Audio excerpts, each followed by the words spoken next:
Good afternoon. Good afternoon once again, and welcome to our today's virtual talk, which will be presented to us by Mr. Paul Gacheru.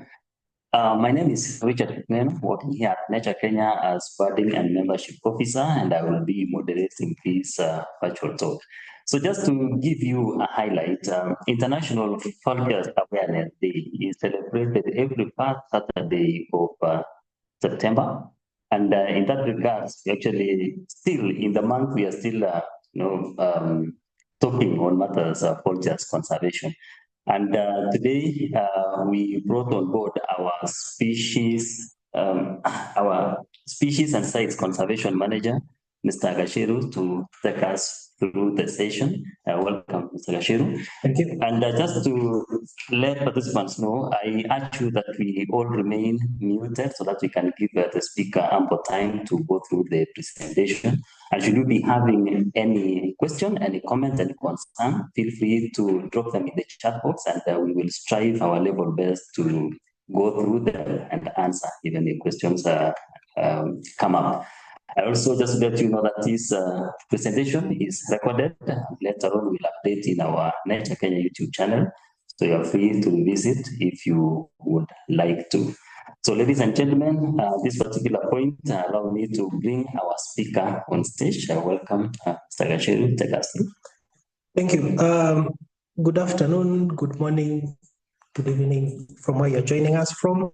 My name is Paul Gacheru. I work as a Species and Sites Program Manager at Nature Kenya, and it's a great honor to be invited today to speak briefly about our vulture work in the country and what we are doing collectively as stakeholders in Kenya towards saving the African vultures. And I hope you'd enjoy the talk, and hopefully it will be informative to you as you go through the talk. So welcome everyone. So to kick us off, I think it's good to understand that collectively in the world we have around 23 species of vultures. So you have New World vultures, which are mainly found in the Americas, which are 7, and the Old World vultures, which are mainly found in Africa and Asian continent, which are 16 species. Of these vultures, so in Kenya now we are within the Old World vultures, and you can see the differences in morphology and physiology of the species. They're very distinct, but they play similar roles within each other's ecosystem. So collectively within our the Old World vultures, of the 16 species, we have around 11 species which are critically, which are in the verge of extinction. So they are within the range of near threat, vulnerable, coming up towards critically endangered. And Kenya boasts, out of those 16 species, we host around 8 species, and I hope you know your vultures. You can see them on screen. We have the white-headed vulture, which is on the extreme top left. Below it is a white-backed vulture. Below the white-backed vulture, we have the Ruppel's vulture with a bit of an ivory bill. In the middle, the white bird is the Egyptian vulture, which is migratory as well, moving across continents. Below that, the 2 birds, which are very large, they are the lappet-faced vultures. Then on the top right, we have the lammergeier, or the bearded vulture. And then below that, we have the hooded vulture. And then below the hooded vulture, we have the palm-nut vulture. So these are the vulture species that Kenya hosts or have within our boundaries. But most of the people interaction with vultures, people mostly interact with the 7 or the 6 species of vultures on a more or less day-to-day. You'll find them mainly, you observe them in the wild more often. The palm-nut vulture is considered like a pseudo vulture because it also has a very high characteristics of an ego, and mainly found around the barren areas, feeding on palm nuts. So it's not a carnivorous bird, more or less.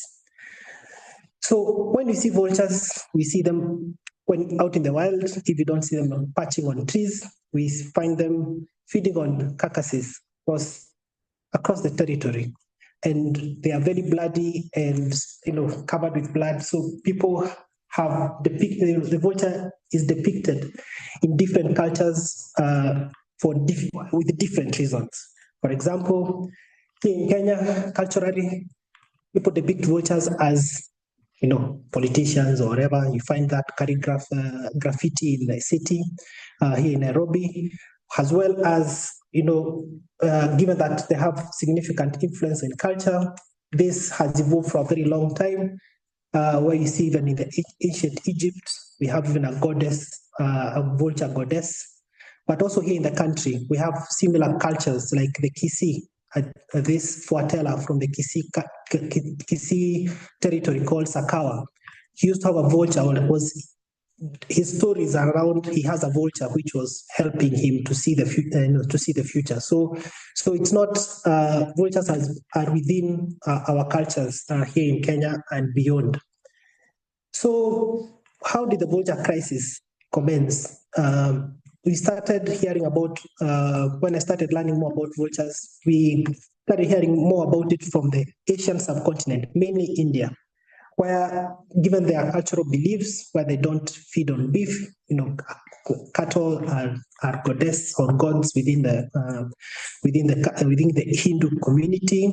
So feeding beef, when a cow dies, they have a burial sites, and within those sites, there are vultures that come and feed on them. So the images on your right are within those, what you're calling like burial sites for livestock, where you find the large flocks of vultures within these areas. And these were taken around the 1970s, early 80s. But then collectively, from around mid-90s, the researchers started observing vulture population decline within the Asian subcontinent. And from here, what they realized at that point, there was an influence of this anti-inflammatory drug called diclofenac, which is an anti-inflammatory or a painkiller, which is used in veterinary medicine. That vultures that would feed when cows are treated with diclofenac, it would eventually cause renal failure in vultures. So the population of vultures within the territory of India and Nepal significantly reduced as a result of this drug. And then started efforts collectively within that region towards addressing that. Once they identified diclofenac being the main culprit of killing vultures within their land, started looking at approaches of eliminating or looking for alternatives so that vultures can continue providing the services. But before that, collectively, studies were carried out, and they identified that there was a significant impact of loss of vultures within their landscape, because there was an increase, there was issues of increase in dogs, for example, rabies, which was a big public health influence impact within their landscape. And a study was carried out where they valued this vulture population that they had, even though in low numbers. At that point, they said they would value a vulture within the Indian subcontinent to be contributing around $11,000 towards the health sector. In this regard, trying to control control the issues of spread of rabies, for example, or reducing the competition which is coming up from the dogs. So here in Kenya, similarly, the crisis as observed in Asia is also being observed in the African continent. And in this case, in particular here in the country, we have studies that have been carried out by our colleagues like Dasi Ogada and Munir Virani, among others, in the Peregrine Fund, where they have seen that raptors collectively in the past 40 years, we have lost almost some species losing almost 90% of their population. And within this decline of vulture population, key threats that have been identified within our region are poisoning, food limitation, habitat destruction, and energy infrastructure, which are influencing vulture decline within our sub-region and also the African continent. And I'll be delving deep into these four main key threats that have been identified. Looking at issues of wildlife poisoning, vultures are not primarily active hunters. Only 2 species have been documented to, at some point, to actively hunt. That is the white-headed vulture and the lappet-faced vulture. The others are primarily scavengers, so they depend on availability of already killed animals or dead animals. And the relationship between vultures and big cats or large carnivores is highly correlated. So with studies which have been carried out showing the decline in African lions, for example, or African predators by 75%, this highly correlates with the vulture decline. And collectively, with issues to do with particularly carnivores, why this is influencing the vulture decline is as a result of issues to do with wildlife poisoning. And what we have seen, like in our region here, we had this issue in 2015 of the famous marsh pride in Masai Mara being poisoned. We have had others, large, 11 lions being poisoned in Ruaha within the Tanzanian border. We have had 11 lions killed within Uganda, in Queen Elizabeth. All this through poisoning. And this is driven mainly because of human-wildlife conflict, as territories or landscapes of human population increase when livestock is not regulated, and issues of spatial planning, and among other things. We find that key challenge that is driving the decrease of large carnivores is as a result of human-wildlife conflict. This has been observed in the country, and a farmer losing 50 sheep overnight because a hyena or a leopard or a lion has come into the kraal or the boma. It's a huge pain to this pastoralist community, and having no formal compensation schemes of these losses results to communities retaliating, and the retaliation that farmers use is using readily available agrochemicals, which then they lace these carcasses and wait for the lions to come back. But eventually what happens is vultures, because of their behavior as scavengers, are the ones which respond much faster, especially in early mornings. And as a result of that, because of their behavior, because they attract each other to a carcass, large flocks or large numbers die. And as you can see here on the screen, on the left side, that's there are 29 white-backed vultures killed in Amboseli landscape in 2019, feeding on a giraffe carcass, which the community there had listed with chemicals, mainly targeting lions within that area because they were causing lots of conflict with communities. So the issues of carcasses availability, whether it's livestock or wildlife, these are opportunities or being taken advantage by the community to potentially use them to target large carnivores, but eventually large flocks of birds, especially vultures, get killed. The other incident here is in 2022, still within Amboseli landscape. And so what's this deadly cycle? So it's simply as depicted on the screen, where a lion attacks a cow, the farmer is disgruntled. This is the carcass, whether of the cow or of dead wildlife within the rangeland with readily available chemicals. And as a result of that, you find this, because it's non-discriminatory, so it kills, of course, might kill a lion, a jackal, a hyena, but collectively the larger population of large birds, of these scavenging birds, are the ones which get affected in large numbers. So you find that this cycle is quite non-targeting and therefore affecting large population of vultures. So poisoning in our landscape is a big issue and needs to be addressed. Secondly, issues of electrocution, collision, and displacement by energy infrastructure.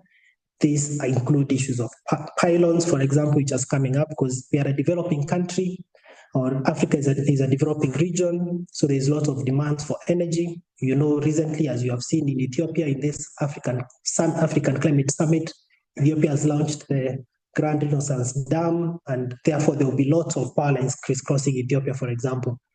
Because this is what a country wants to do, to develop and get everyone connected with power.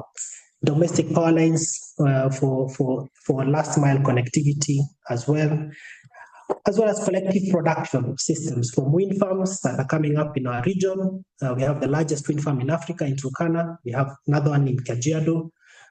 So in Kenya, we have two main wind farms that exist, but there are others collectively within Egypt and other regions in Africa that are producing power. And all these systems affect birds, because places with wind are also places where large soaring birds are also using, and therefore there's this type of interaction: wind farms and birds and large soaring birds. So, and this is causing significant impact on these large birds. Geothermal production. This is in Hell's Gate National Park. So you find there's lots of geothermal exploration, and since they started, especially with the new wells, there's been significant decline of Rupel's vultures that nest within the cliffs of the Hell's Gate.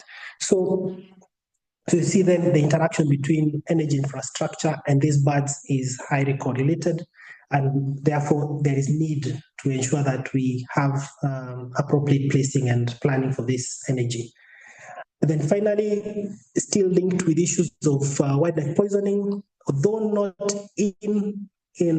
this element of cultural beliefs is not strongly within Kenya, it is a very strong driver of vulture decline within other regions in Africa, West Africa, Southern Africa, and here just south of our country, Tanzania is a big thing that people harvest vultures for cultural, for belief-based rituals. So, although this is not in our country, it's something that we should be aware about, given that vultures are wide-ranging species. And within the map on the left there is from the Peregrine Fund's work on tracking vultures within our region. They have tagged vultures in Laikipia, for example. Vulture moves all the way to Chad, for example, moves to Sudan, moves to Egypt, moves to Tanzania.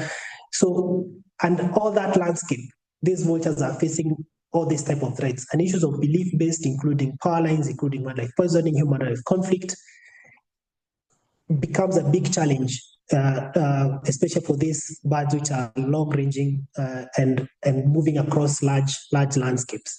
So the issue of vultures is not only confined within our country; it needs to be a concerted, collective effort within our region. So then, within these territories that these vultures are flying through, that they have safe passage and safe food, etc. So, given that those are the threats that vultures are facing, why are vultures then important within our ecosystem? We have seen in India, vultures collectively being valued at around $11,000 per individual vulture's contribution to the health sector. So the scientists here carried out similar surveys, not necessarily looking at diclofenac, but looking at what are the ecological values of vultures within our landscape. And a study carried out indicated collectively showed that vultures help in accelerating decomposition time of carcasses out in the field, and this is significantly different from when you don't have vultures in the field. And you can read more about that study, which was carried out by Darcy and colleagues, on the effect of vultures within our landscapes and the implication on how they can minimize disease spread. And within this, what they also observed is that when vultures are present, there was minimized contact of mammals within that carcass. So this means that if a hyena is already infected with rabies, for example, and rabies is mostly transmitted through saliva or fluids. So by vultures being present, they would minimize interaction of that hyena which is infected with another, because then they would accelerate cleaning up after cleaning up and accelerated decomposition. So this contact, is highly reduced between mammalian animals. So therefore, collectively reducing or mitigating disease transmission, and especially those diseases that are transmitted through bodily fluids, like rabies, for example, and as well as helping in nutrient cycling. And so collectively, if you look at the value of vultures, Kenya is always fighting or trying to address issues of rabies, for example, anthrax, for example.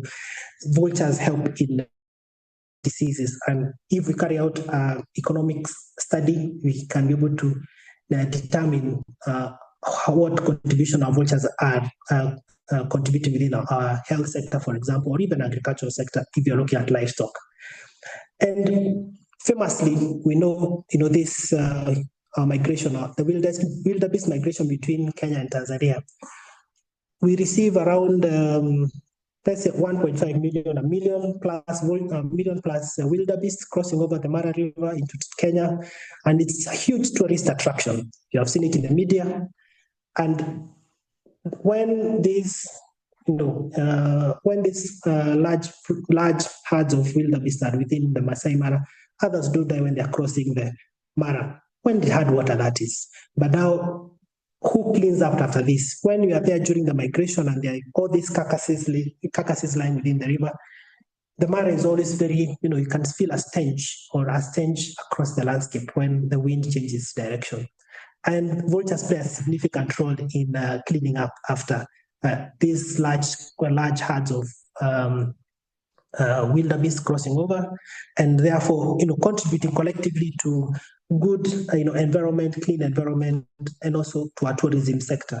So vultures are not just contributing to our health sector, but they're also contributing to our tourism sector.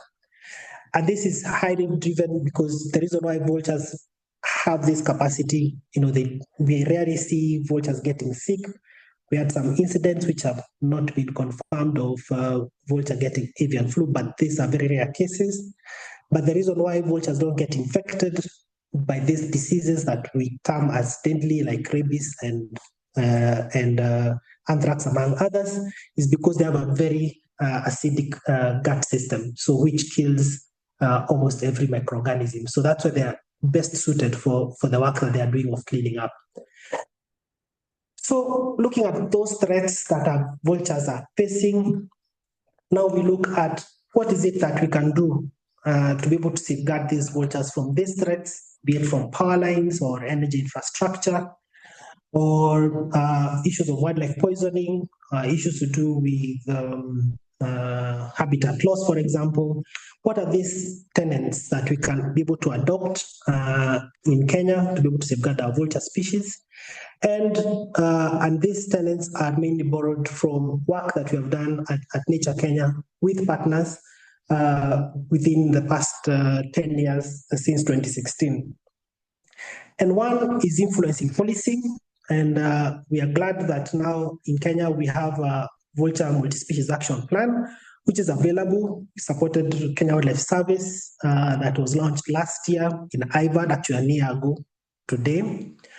And we'll encourage you to be able to, go into the Kenya Wildlife Service website, get the document, see where you can contribute towards, you can see how you can contribute towards safeguarding the vulture, because there are quite a number of objectives there.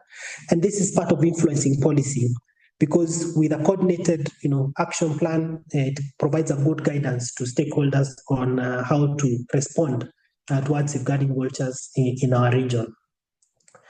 Secondly, still on policy, is coordinated.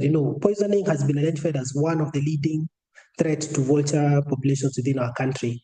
And, Kenya Wildlife Service with partners, we're able to develop an informed wildlife poisoning incident response protocol, which was launched in 2018. And with this, influenced also revision or updating of our Wildlife Act with a subsidiary law where poisoning was also included as a crime against wildlife, so therefore outside normal poaching, using a gun or spears, poisoning is also taken as a crime to wildlife within our Kenyan law. And with this, with wildlife poisoning protocol, trying to enable local authorities, to be able to respond effectively and react quickly to poisoning incidents. So where we are doing lots of training with rangers, like last year, for example, getting a coalition of players where, to respond to these poisoning incidents. For example, the images you saw earlier in the presentation, the reason why we were able to capture those incidents in time to avoid further poisoning was as a result of rapid response to wildlife poisoning. And collectively between 2019 and 2024, for example, partners across the region, Kenya Wildlife Service, the conservancies in the Mara, the Kenya Birds of Prey, Peregrine Fund, etc., we've been able to respond collectively to around 52 wildlife poisoning incidents, and, of those, 41 incidents, around of those, 80% of those incidents were contained before killing other wildlife, but the 20% which remained killed a number of vultures. And of those vultures, around 41% were rescued. And therefore showing the importance of that enhanced surveillance and response with partners and stakeholders that have that capacity to be able to detect poisoning early enough, and therefore minimizing further poisoning of wildlife as a result of decontamination and responding to that incident. And when vultures are rescued, like of the 41% which have been rescued, for example, there's a huge role that the rescue and rehab centers play. We have one run by the Kenya Birds of Prey Trust in Naivasha. We have others which are run, others in Masai Mara. There's one here in Nairobi, and all these play a significant role towards, treatment of these birds, rehabilitation, be it from wildlife poisoning, be it from, interaction with energy infrastructure, and helping in reintroducing. And they also play an important role in public education. I don't encourage people to be able to visit Kilimandege in Naivasha, run by the Kenya Birds of Prey Trust, where you can go and interact with, learn more about birds of prey, not necessarily vultures, but other birds of prey. And with this reintroduction, they are GPS tagged, they help us to understand the landscape, and therefore these rehab centers play a critical role within that space of ensuring that our birds are rehabilitated and treated effectively, and collectively working closely with the Kenya Wildlife Service Vet Department. Secondly, the issues to do with how to address these key drivers. We have seen elements of human-life conflicts being the key driver to wildlife poisoning, as well as decline of large carnivores. And one thing we have seen is that collective education, public awareness, and especially within those areas that these conflicts are high, help in mitigating what we term as retaliation, and also provide information to communities on innovative mechanisms that they can help to address human-wildlife conflict.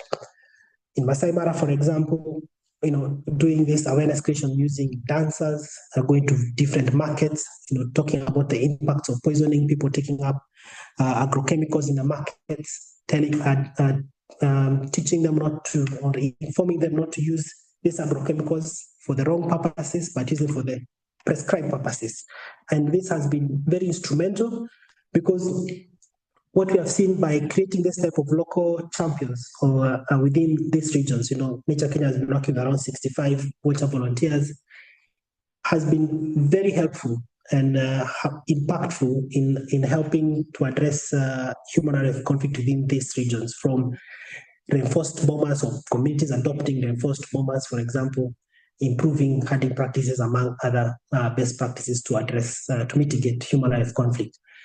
And what we have seen since data collected from 2019 is that with increased awareness, we're also seeing that there is collective reduced wildlife poisoning incidents. So, and these are data points from raw data from the field, and this is a good indicator that awareness and education does create change within the community that you are targeting, be it on vultures or on other things that you'd want to help to engage with communities. So education and awareness play a critical role on these elements of safeguarding vultures within our landscapes.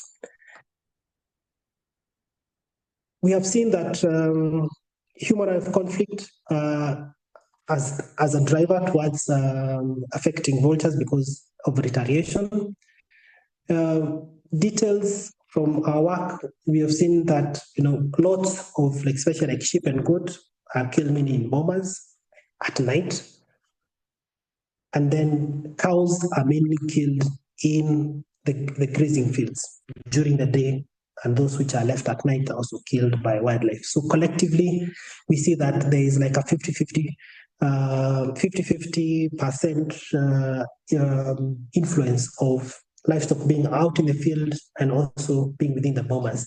So addressing these issues within the grazing fields and the bomas is critical, and the bomas provide a good opportunity towards educating and helping in using simple techniques and available materials towards mitigating livestock losses. And this is through improved bomas. It's a simple tool. It should not be expensive, or it's not expensive. And the idea here is just reinforcing the perimeter wall of the boma. And we have seen that this approach has been significantly effective in deterring incursion by large carnivores in the boma, and effectively reducing the household loss by around 95%. And this is a very good tool towards ensuring that livestock are safeguarded. So that is within the boma, and collectively with partners and funding from across the board, Nature Kenya has been able to do around 110 bomas within the southern rift from Narok and Kajiado County. And we have seen that community has adopted replicating this. So we have seen 60 bomas being replicated with community investment, not without investment. Improving herding practices, this is trialed some practice which was documented in Namibia, where there was issues of using lion eye spots, painting cows, and seeing whether that can have an influence in reducing wildlife, livestock being depredated upon. And what we have seen collectively within that study of around 90 weeks, a year plus, we have seen that the painted herds collectively did not lose. They lost very low numbers of livestock compared to the herds which are not painted. And we see that as innovative mechanism, because with this painting, it costs like 20 cents dollar, or like 30 shillings per cow to be painted, and economies of scale playing around. If farmers are able to adopt such practices, they can be able to mitigate livestock losses within the field, as well as other improved grazing practices. This is just one example. Finally, on issues to do with integration of vulture conservation within our energy infrastructure development, I indicated to you that vultures are wide-ranging, so moving across the country, crisscrossing, those are the paths of tagged birds within Kenya only. And you can see the landscape, is being utilized by the birds. Birds, these are large birds, and they use what we call thermals to fly, reducing energy demands in their flight. And these areas are also very critical for wind farm setup, because they're also very good winds as well. So that competition is high between by birds and energy infrastructure, be it wind farms or distribution power lines.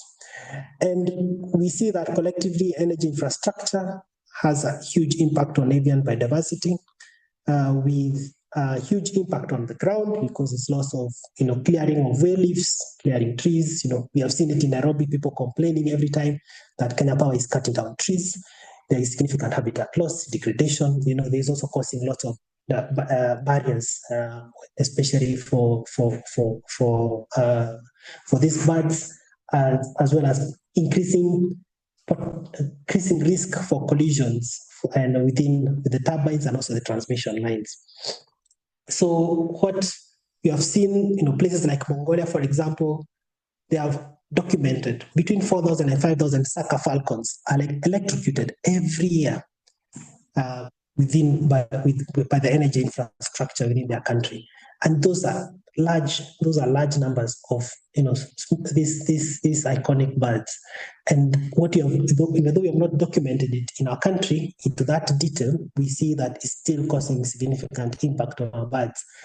And you see Spain, for example, losing 1,000 vultures every year from wind turbines. So there's a huge risk collectively with this energy infrastructure.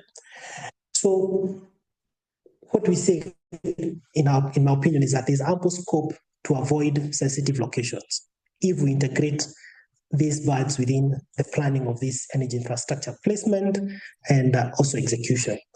And with this, what we have done in the country is, and what the principles we advise investors to follow is just to do with this, what we call the mitigation hierarchy, where we have the preventive side of it and the remediative side of it. For those that have not been started, for example, using the preventative stage, where we avoid those sensitive areas, and also try and minimize our footprint.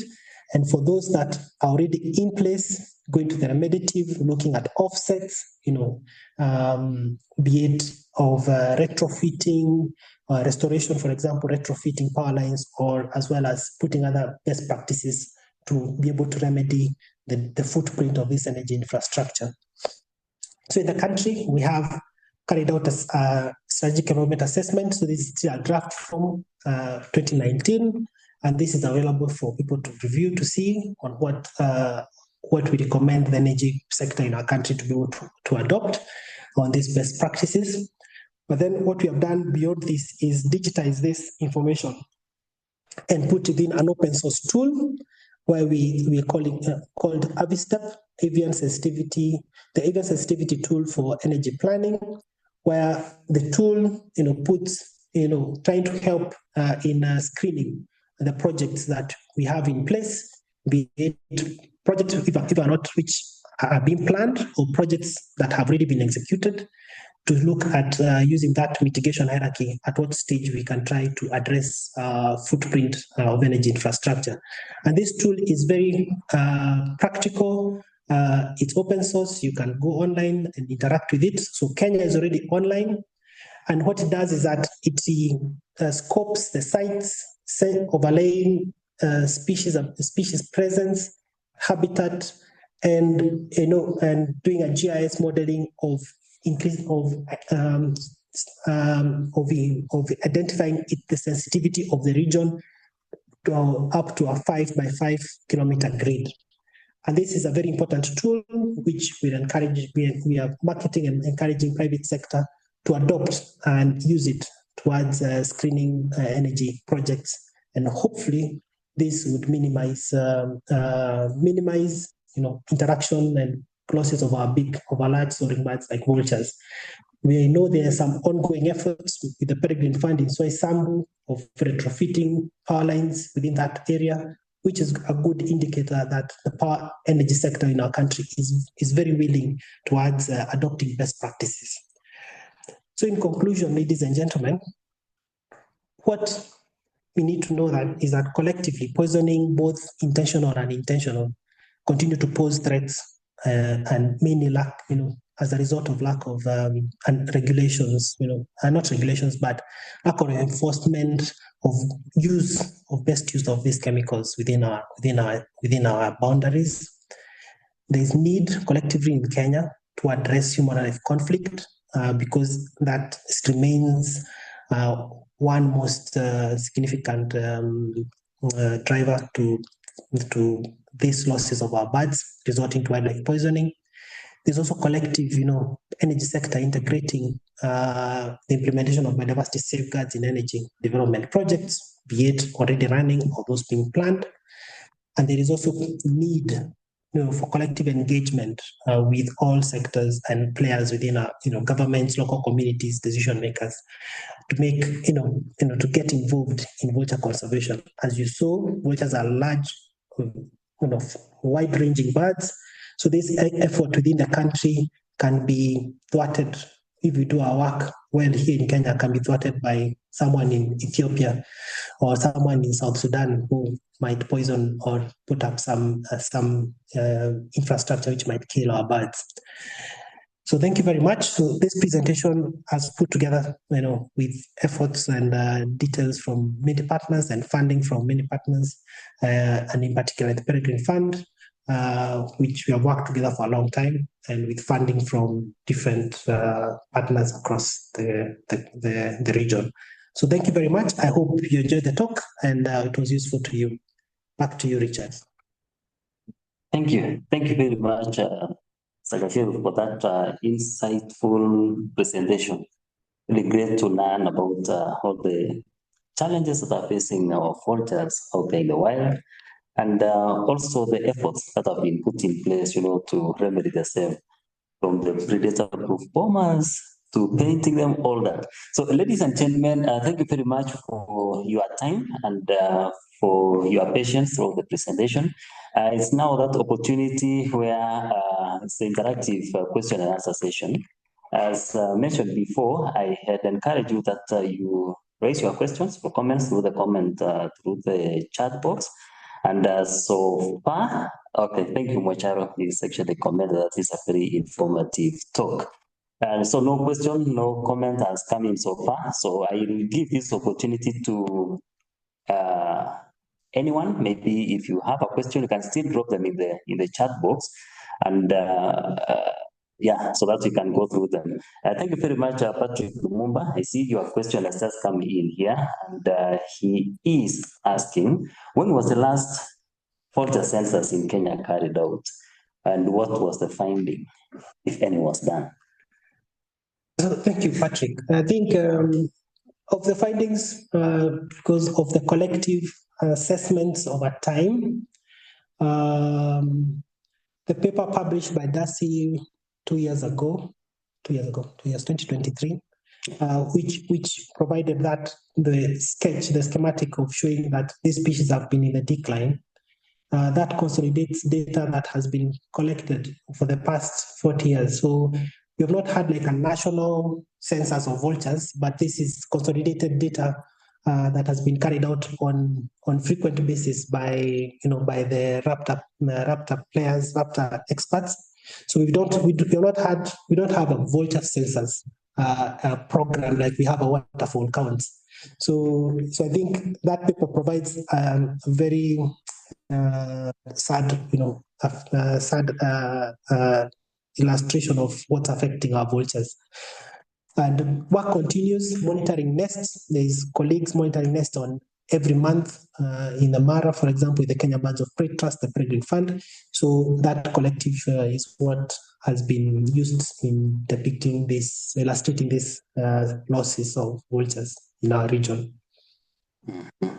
Okay, thank you very much for that response. There's another question from Lucy Fine, and she's asking, Egyptian vultures were plentiful in the early 1980s, but not in the table showing the vulture decline of, was it about 90%? Maybe any... Yeah, so Egyptian vultures are highly migratory, moving. We have pairs, nesting across cliffs. We have colleagues in Suguta Valley who mentioned there are quite a number of Egyptian vultures nesting in that region. So therefore, the approach of monitoring Egyptian vulture is slightly different because there are not many individuals that are resident within an area compared to those ones like the Ruppel's vulture and white-headed, white-backed, etc. So I think the issue of Egyptian vulture also needs to be taken across the landscape, because they also move from Asia to Europe to Africa as well. So therefore, the impact of it, I think we can interrogate further, because then even the wind farms we have Egyptian vultures moving across this landscape and nesting in places like in Spain. So I think, but collective, globally, Egyptian vultures is still faced with still the threat of extinction. So I would encourage Lucy to look at the multi-species action plan, not the Kenyan one, but the global one, which provides the illustration of the specific threats to Egyptian vultures. And the reason why is that Egyptian vultures also morphologically, you don't find them. They are the last birds which come to a carcass and picking very small pieces and some bones. So they depend on the other bigger vultures to have finished up eating for them to come and pick up the food. So therefore, if these other ones are not present, they don't also have food available to them. So I think there's an interaction there which we can interrogate further as to potential decline of this is also causing a decline of that other. Okay, great. There's a question from Bernard Koros, and it's actually a great presentation. Has there been any indication of the vultures like evolving or learning to avoid poison carcasses, only eating the ones especially killed and abandoned? I don't have an answer to that one, Ben. So it's a very good question, Ben. I have no answer to that. However, in South Africa, Zimbabwe, they've been aiming towards creating vulture safe zones, and also discussions like that here in the country, but mainly providing areas where vultures can have safe food.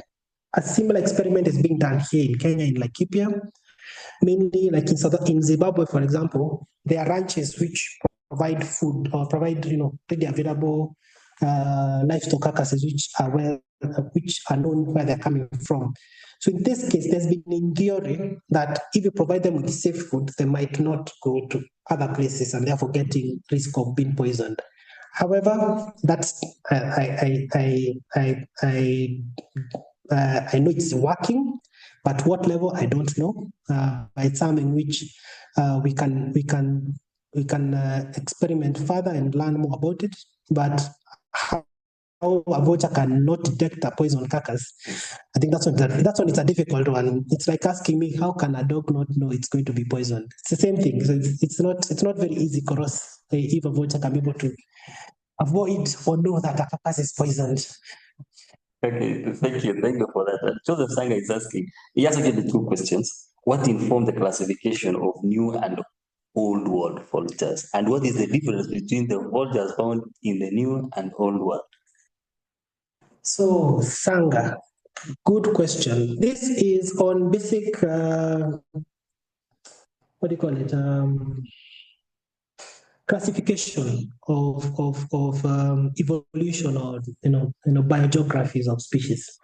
So, for example, the species which are found in the Americas, like the Amazon forests and the Americas, North America, Canada, they are more or less similar. If you look at the vultures in the New World, they don't really look like the old world vultures. The condors in the Americas, they are a bit more colorful. For example, if I use that word, they're a bit colorful. While the old world vultures are more or less similar. The 16 species within our region are similar. So classification-wise in evolution, when these guys were crossing over the Atlantic, they went that was their new world because they went and found Red Indians there and Indians. So I think the classification of things in South and North America is because of how people discovered land. When Christopher Columbus was moving he was trying to get to India by going westwards, but then he ended up getting to land and thinking that it's India, and therefore naming those people Red Indians, and yet were native. It's just how the evolutionists have been able to with classify them because of similarities of morphology and also where they are found. So then there is a clear cut on across these 2 regions of the world.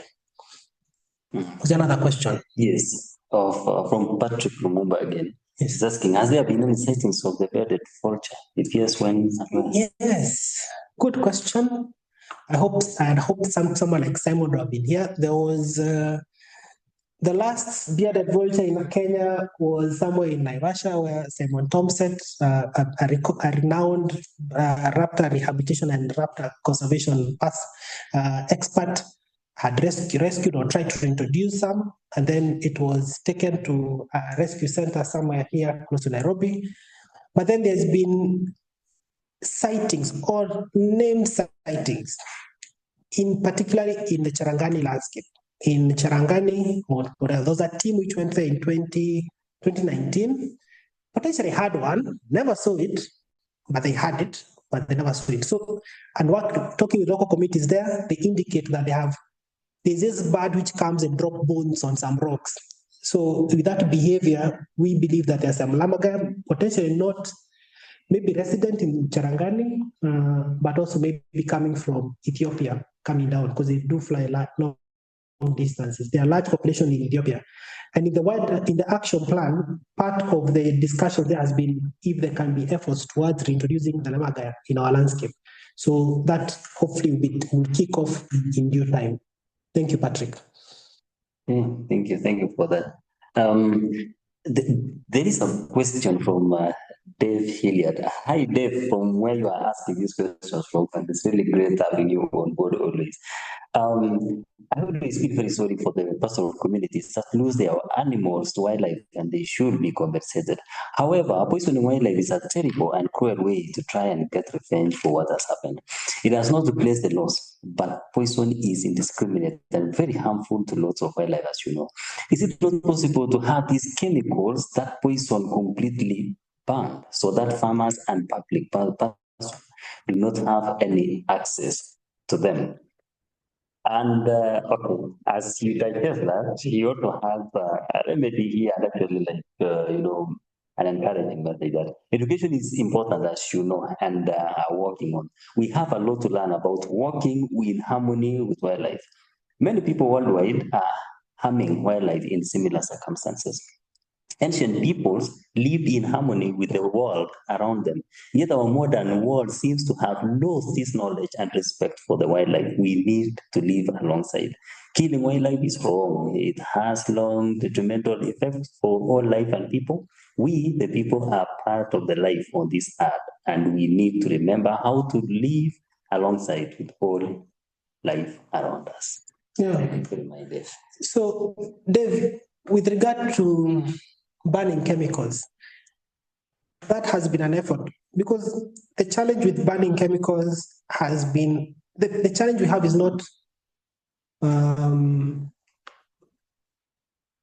chemicals, or is mainly to do with people using the chemicals for the right purpose.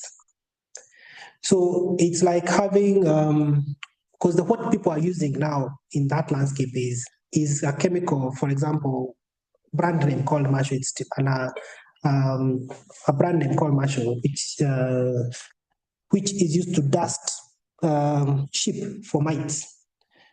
But then if they use it for the wrong purpose and place carcasses, then it becomes, it's a misuse of the chemical. So all chemicals are poisonous. People need to use them for the right purpose. And using it to poison wildlife is a crime in the country.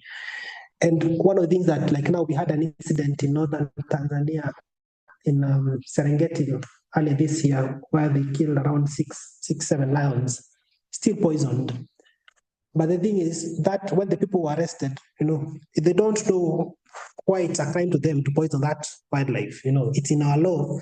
But then people seem not to, civic education has not been diverted to that level for people to be aware about the crime caused as a result of wildlife poisoning. So education, on safe use of chemicals, not to poison, but right use of chemicals, I think is, in my opinion, the right way to go. Because all chemicals are poisonous. As we know, even chocolate is poisonous to dogs. So we need to be careful as well, because then if we ban chocolate, we may not love dogs as much. Thank you, Dave. Thank you very much, Gacheru, for the response. There's a question from Zach Zeti. Hi, Zach. Thank you, Gacheru, for the very insightful and informative talk. Well done. Lots of details and reports from the Mara, Central Rift, and Northern Kenya. Where does this place the threats to vultures in the sub ecosystem, coastal belt, and the Tana Delta? Could you shed some light on this? Yeah, Thank you, Muteti. I think there are efforts within, so the areas which were identified here, looking at tracking of birds, there are colleagues working in the northern Kenya, but these areas which have been identified collectively as hotspots of birds, because this is where birds which have been tracked using GPS most of the time got, died, so looking at efforts to be able to work within that landscape. We've not had significant, threats coming up within the coastal belt. We don't have vultures we have a few vultures, especially wooded vultures and farmland vultures in that landscape. The Kosawa ecosystem as well, we have quite a large, from white-headed, white-backed, and rampant vultures within that landscape as well. So there is still more effort because, the scope is quite large for people to work together to be able to safeguard these species across the country. And that's where the multi-species action plan is there. So I think as we evolve or as time goes by, more details will come up from other landscapes as stakeholders are able to expand and support the conservation of birds and within these other landscapes that we are working in the country. Thank you. Thank you very much. I'm actually informed that there is a very critical question that we skipped. See. Yeah, from Wambu Ndegwa. Yes. How is retrofitting power lines done? How does it help avoid collisions? So retrofitting power lines is first knowing that the power line is dangerous or has been documented to be dangerous. For example, concrete poles in our country, though they're being used highly within transmission domestic distribution lines, they have been found to be very dangerous because they degrade on the top with the weather on the top, exposing the metal stands inside which help the concrete to have the shape. And when it is raining and wet, they earth. So therefore, when the bird sits on it, the bird just get earthed and electrocuted. So retrofitting means putting mechanism towards mitigating that effect that the power line might cause, be it the pole or the line. So putting bird diverters, for example, or putting insulation across the power lines, especially because birds of prey like sitting on the poles and on the crossbars along the poles. So trying to put, insulations and power lines to have this design that minimizes the contact, because when they're coming in to fly, they can touch the live wire and the earth or the neutral. So retrofitting helps in minimizing electrocutions, and where you retrofit as well, especially putting bird diverters in transmission lines, help in making the lines much more visible to the birds, because the lines without bird diverters, they are not as visible as they should to the birds. So the bird is able to detect the line early enough to avoid colliding with it. Thank you for the response. This one from Gilby. I think you've actually covered this in Muteti's question. Any information about the status of vultures in the Tsavo ecosystem, particularly within the Taita Taveta ranges? Do we have cases of poison? We've had a couple of poisoning, especially elephants, mainly in the Tsavo ecosystem. We have, if I recall, I know there's a record of some lions being poisoned, but mainly what I've seen there is what information has reached us is mostly poisoned elephants, where they have been fed on poisoned watermelons. So, but when these things happen with especially large carnivores and elephants, there is heightened response, especially from the government. So I've not heard of poisoned vultures within the landscape, but it's something, as I say, we can also look into. But from my desk, I've not seen, but I believe maybe might be there. But if it's not there, the better. It should not be there. So the conservancies within Taita Taveta should also be aware that they should heighten their responses as well to ensure that this don't happen in their landscape. Thank you. One last comment from Dave Hidiad, saying, "You are so right. Thank you. I wish I could talk to you privately." I think I have some solutions not discussed. As for the dogs and chocolate, actually, it's the first time I know that chocolate is dog's poison. I have two dogs, and my son bought me some chocolate for my birthday, but he didn't hide it properly, and the dogs found it. One dog ate 400 grams of dark chocolate, a lethal dose.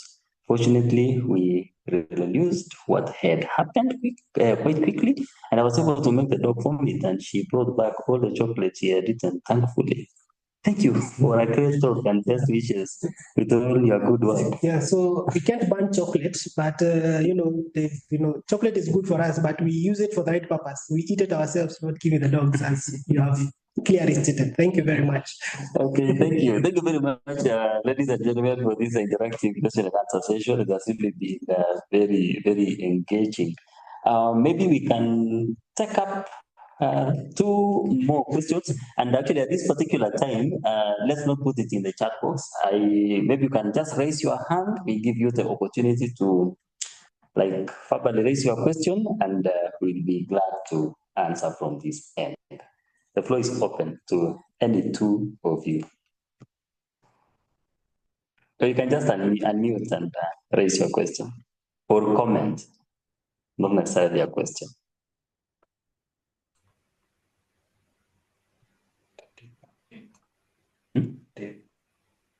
Okay, yeah, Dave, go ahead. Hello, can you hear me? Yes, I can hear you. Okay. I can put my camera on if you like. I have a quick comment about everything you've been saying, and I'm going to talk about something that's not very well known, even to British people. As you know, I'm in the UK, and there's something that not very many people know about in the UK. It's not very well publicised, but it is a fact and has been proven. And that is within the UK and Scotland and Wales and so on, there is a growing population of leopards. Okay, and these leopards are black leopards. They are black panthers, and they think there's probably more than 100 in the UK dotted about. They are breeding. It's been proven genetically. It's been proven DNA samples and so on. They've been seen, caught on camera, and they're dotted all around the country. There's a long story to it, but in 1976, there was a Wild Animal Act came into force, and they think a lot of people that were keeping leopards released them into the wild, and there seems to be a rise in population. And like I said, this is not very well known. Only a few people have seen them. As you know, leopards are very, very elusive, and they are not seen by many people. You have to kind of live in the right place to see them walking past. But the big question is, why do these leopards that live in the wild, why do they not attack sheep? And there's been some research done on this, and the leopards seem to only take wild animals such as rabbits, hares, wild birds, pheasants. They take deer, which is kind of like, small antelope. Why do they not take sheep? And it seems to be that the sheep are dipped. I don't know if you know about that. In this country, a lot of the sheep are what they call dipped. They dip the sheep in a liquid which has got a toxin in it which kills mites and ticks. Do you know about sheep ticks? You know what ticks? So it kills sheep ticks, and they think that the dip that's on the wool of the sheep makes the sheep distasteful to the leopard. So they don't like the taste and they don't like the smell. So they don't seem to attack sheep. And I'm just wondering if, to stop livestock being attacked by lions, if there was some way of coating the sheep or the goats with some sort of substance that was beneficial to the animal, but made it distasteful or smell bad to the lions. Yeah. Good. Thank you, Dave. I think that's a good suggestions. I don't have an answer for it. Our challenge we have here, we have the lion, we have the spotted hyena, we have the striped hyena, we have the leopard, which are the main culprits, carnivores that are depredating on livestock at night, mainly in the boma. Leopard very rarely, hyenas more often, and lions. And when the leopard does that, it only kills quite a number of individuals in the boma. So I think I can read more about it. To maybe it's an opportunity which exists for potentially reducing sheep deaths as a result of leopards depredation. What I'm not sure is whether it will also have a similar influence on hyenas and as well as lions. So it's a very complex ecosystem here for us, and I think it's something worth reading more and understanding it better as to if you have anything which is published or share, please kindly share with us to help us understand it better. Thank you. Thank you. Thank you. Thank you. Thank you very much, Dave. And actually, we will still be doing a follow-up on the same from our end with you regarding that. So thank you. Maybe any last question before we bring the session to an end?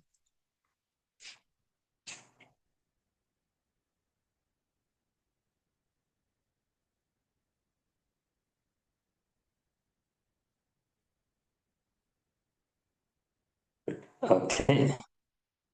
Seems we are all satisfied.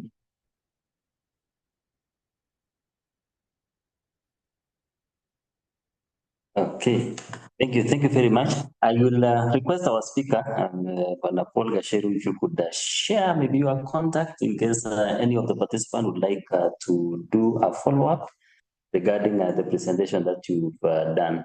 So, yeah, maybe as we bring the session to an end, let me thank each and every one of you for joining us this afternoon, sacrificing your time so that we can have this conversation on matters of vultures conservation in Africa. In the screen, Paul Gacheru has shared his email address, and you can pick it up from there in case you would like to do any follow-up with him. From our end here, thank you very much to our technical team, Joshua Sese, who have ensured that we remain on air throughout the presentation. Thank you very much. And also my colleagues, John Macharo and Esther Mutanu, for ensuring that all participants were successfully admitted into the session. So from our end here, thank you very much, and see you again soon for another interactive session like this. Maybe Gacheru, you have a parting shot to the participants? Yeah, thank you so much for listening to me, and I hope this was informative, and I'll be glad to receive any feedback, as well as getting more details from your experiences from your landscape, because this is a concerted effort. Vultures, they are species, iconic species, and we all need to pull together to safeguard our birds and our wildlife collectively. So thank you very much for listening, and hope to hear from you guys soon for those who would like to follow up on a few things. Thank you so much. Thank you very much. The email is right there at the chat box, species@naturekenya.org. And Gacheru will be happy to respond to your inquiries. Thank you very much, ladies and gentlemen, and have a great evening and even a great morning from those who are joining us from other parts of the world. Thank you very much, and see you soon again. All right. Thank you. Thank you. Bye-bye. Bye.